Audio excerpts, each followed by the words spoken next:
श्री कृष्ण की माने तो कर्म की गति तो ऐसी है कि 7 जन्मों तक पीछा नहीं छोड़ती है, जिसका सबसे अच्छा उदाहरण महाभारत में मिलता है।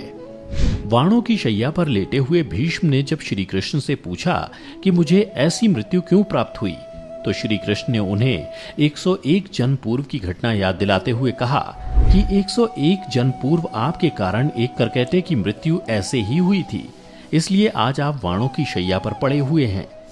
इसलिए मनुष्य को चाहिए कि वह जीवन में अच्छे कर्म करे, ताकि उसे दूसरे जन्म में उसके कर्मों का अच्छा फल मिल सके।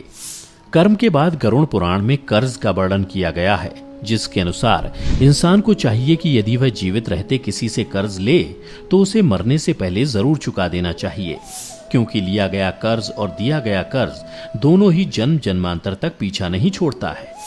गरुड़ पुराण में बताया गया है कि कर्ज लेकर मरने पर कर्जदाता जब परलोक में आता है तो अपना कर्ज का धन वापस मांगता है। उस समय यम के दूत कर्ज लेकर मरने वाले का मांस काटकर कर्जदाता को देता है, लेकिन कर्ज का बोझ यही नहीं उतरता, अगले जन्म में भी कर्ज पीछा करता है और उसे किसी न किसी रूप में चुकाना पड़ता है। इसलिए मित्रों, यदि आपने कभी किसी से कर्ज लिया हो तो उसे मरने से पहले अवश्य ही चुका दें, ताकि अगले जन्म में आपको किसी तरह का कष्ट ना उठाना पड़े।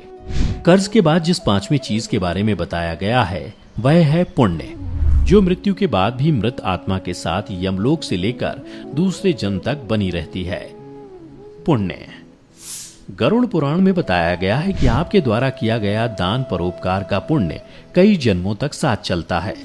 जीवन में जब कोई अपरिचित आपकी गरुड़ मदद करे तो ये समझ लीजिए कि वह आपके पूर्व जन्म का पुण्य चुका गया है। शास्त्रों में दान पुण्य को बैंक में रखे धन की तरह कहा गया है, जो बुरे वक्त में समय समय पर काम आता है। इसलिए मनुष्य को पुण्य रूप धन को जीवन भर जमा करते रहना चाहिए।